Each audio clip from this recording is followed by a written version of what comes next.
The first thing that you're going to notice when you swing your leg over on the Super Street F77 is, yeah, it immediately feels a whole lot more comfortable, a whole lot more spacious because of the raised handlebar. This is perfect for people who are looking at the F77 as a daily commuter, as something that they take to work every day, and you don't want something more committed like the F77 Mark II for your daily commutes. You want something which looks as pretty but is not as taxing on your back as well as your wrists.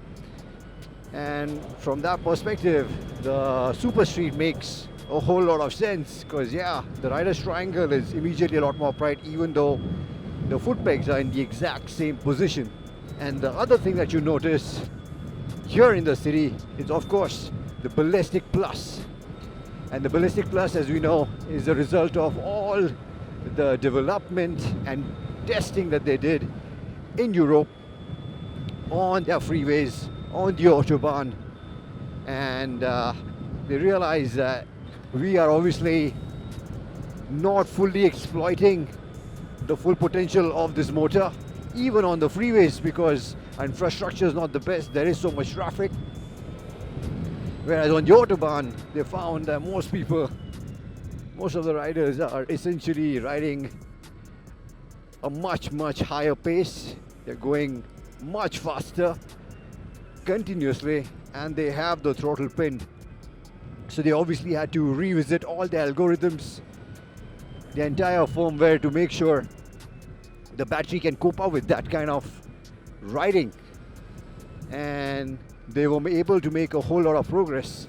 And when they use those settings in India, they realized that, hey, we have so much scope for improvement here, because in India, considering the speeds are so low, we can definitely actually put out a lot more torque without really impacting the range.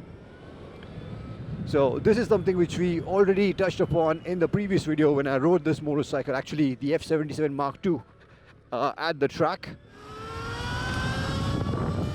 And there, I did not really notice the torque as much as I'm doing right now, because now that I've been riding around in the city, that's where you will appreciate and notice the torque even more, because on the track you're essentially full throttle all the time, and in that scenario you don't really notice the change. But in the city with slow moving traffic, when I was riding around yesterday back home from work, that's when I noticed the change the most, the initial torque the most, especially at first touch. You have a small kick which makes it exhilarating, and that's where you'll notice the initial torque and appreciate it. This test right now is all about figuring out how much this gain in torque and performance has impacted the range. So I'm on my way back to the same place where we have tested the Mark I, the Mark II, and now the Ballistic Plus, the Gen 3, to ensure that in the same exact setting, on the same exact road, how much does this gain in performance affect the range. So stay tuned.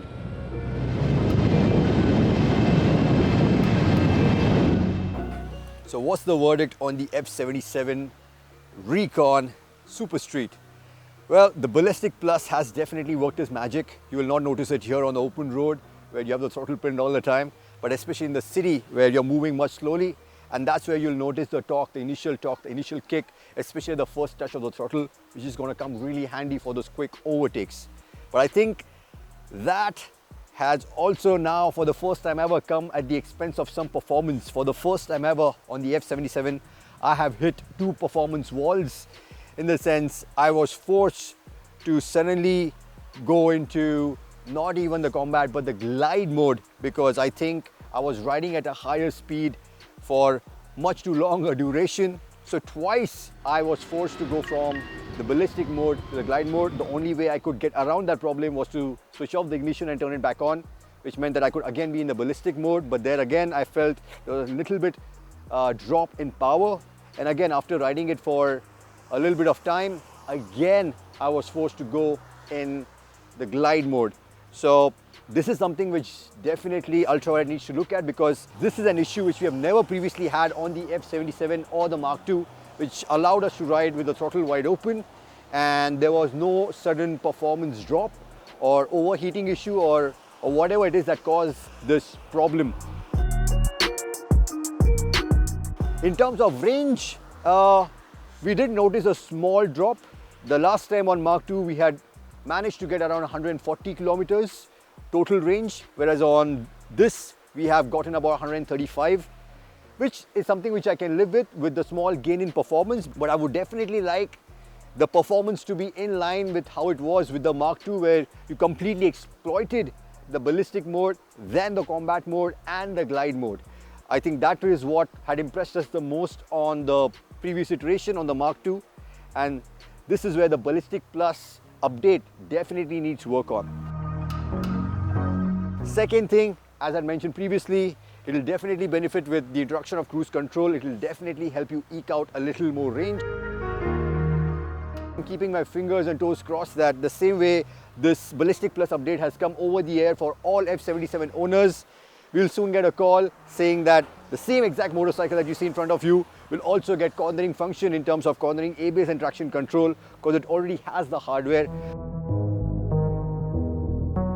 While I love what Ultraviolette have done to improve the motorcycle, I really appreciate what they've done in terms of not only getting their own supercharger network up and running all across India, but more importantly, they've also introduced the UV Link adapter, which then allows you to charge your F77 on any of the AC car chargers that are already in place all across India, which I think is a godsend.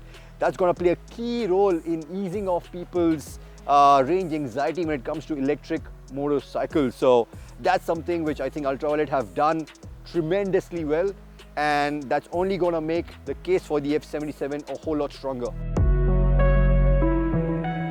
And yes, coming back to, I know this is the Super Street variant of it, I am a fan. I think if you want the F77 Mark II, but you want the way it looks, you love the way it looks, but you also want comfort, a little bit more comfort, especially if you plan to use it in the city, then yeah, I think this is definitely a good option to have.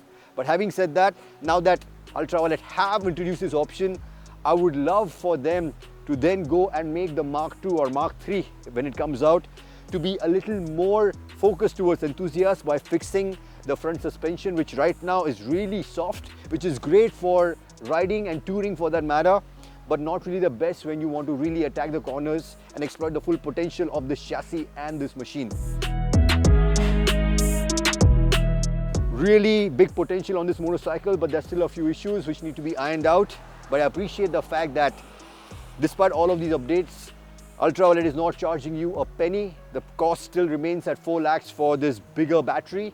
And I love the fact that they are giving these updates to all existing F77 owners, even if you have purchased the motorcycle a couple of years ago, that you get this absolutely free and your motorcycle is still up to date with the present generation motorcycle.